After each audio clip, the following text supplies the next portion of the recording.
The season of the underdogs, Conte versus Inter owners, Enrique Snubs Ramos, the kings of European football, best versus worst team of the week, football roundup. You are watching TrickeySports TV as I'm your host Marlo Frederick, and this is Weekly Football Report.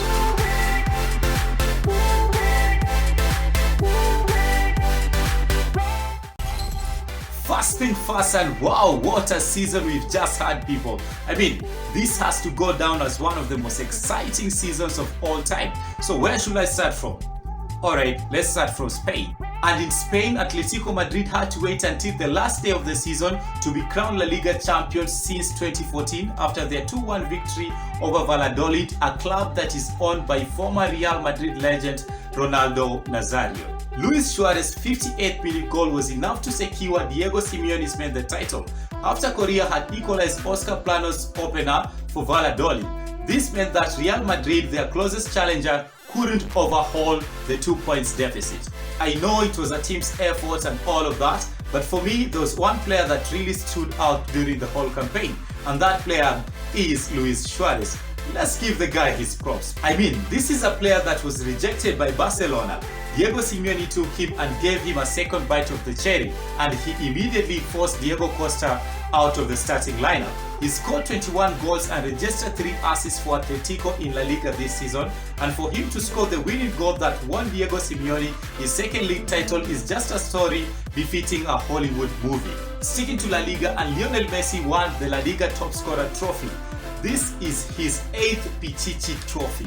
8th, people, 8th, and 5th in a row. I mean, this is insane. I don't see anybody breaking this record. Wow, magical Messi. Talking of the top goal scorers, and in Germany, Robert Lewandowski broke Gerd Muller's record for the most goals in a single Bundesliga season with his 41st goal of the season. He did this in their 5-2 win against Wolfsburg. This record had stayed for 49 years. On the same day, Erling Haaland completed his season by scoring his 40th goal of the season in all competitions. Again, let us not forget that this lad is only 20 years old.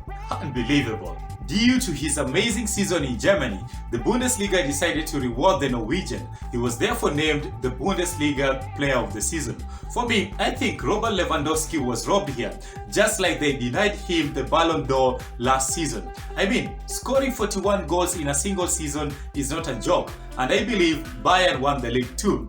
Or maybe they didn't want Robert Lewandowski to win the award back to back. So, TrickeySports family, what's your thought on Erling Haaland being named the Bundesliga Player of the Season ahead of Robert Lewandowski? Elsewhere, there was a champion in France other than PSG, and that champion is Lille. This was their first league title in 10 years. But of course, Kylian Mbappe was the league's top scorer.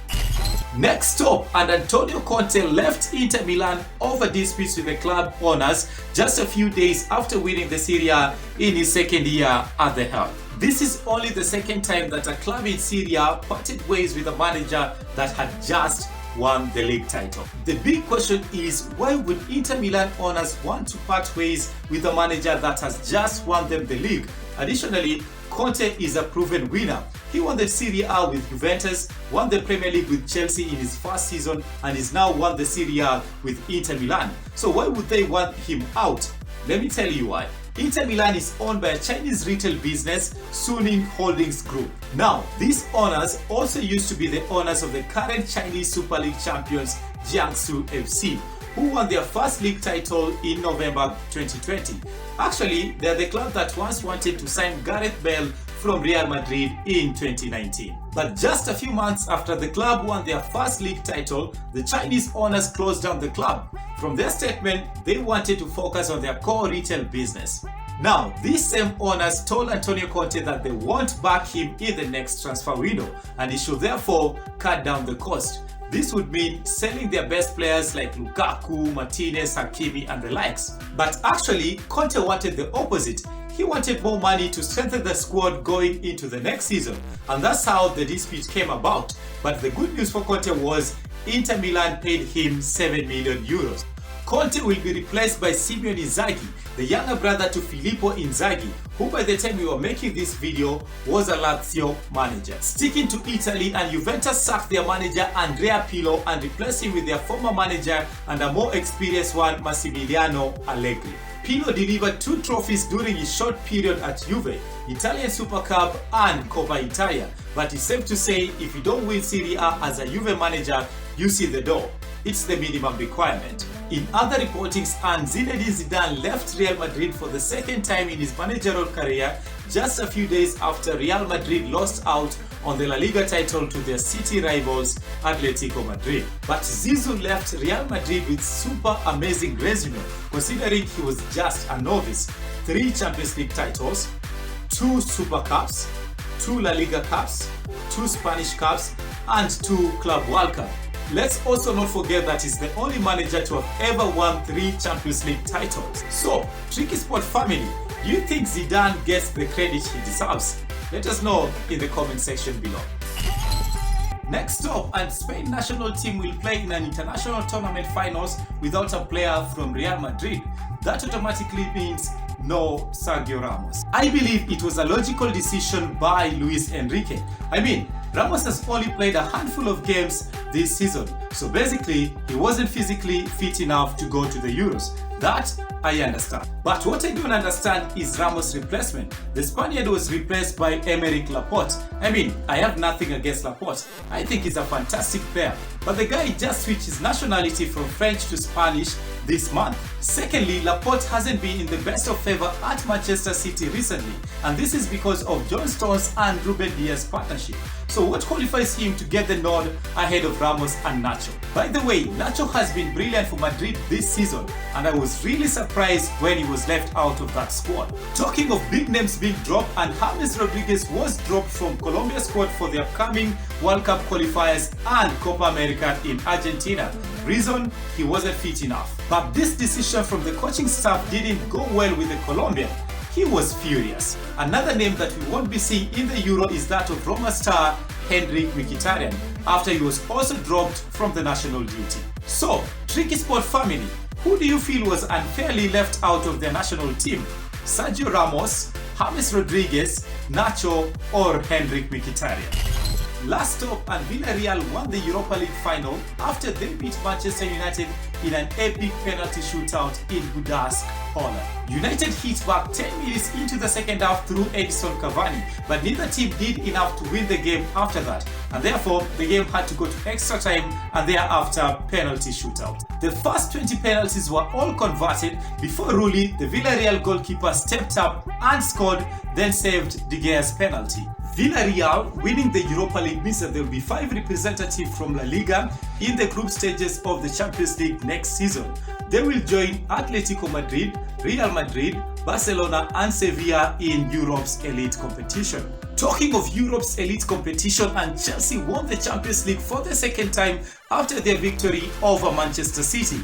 And what a performance from N'Golo Conte. I think I can say this without fear of contradiction, that N'Golo Conte is a football legend. Now, the first Champions League that Chelsea won against Bayern, I'll say that was a fluke. But this, they deserved it. Their players gave it all on the pitch. Massive respect and congratulations from us here at TrickeySports TV. Kai Havertz, who had a slow start to his Chelsea career, scored the only goal of the night that actually sealed Chelsea the trophy. Never give up in life. This is Thomas Tuchel's first trophy as Chelsea manager.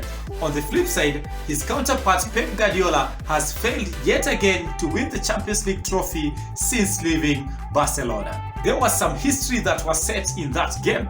Christian Pulisic became the first American to play in the Champions League final, and not only that, he won it too. Another record was set by Edouard Mendy. He became the first African goalkeeper to win the Champions League, and he kept 10 clean sheets in 12 games.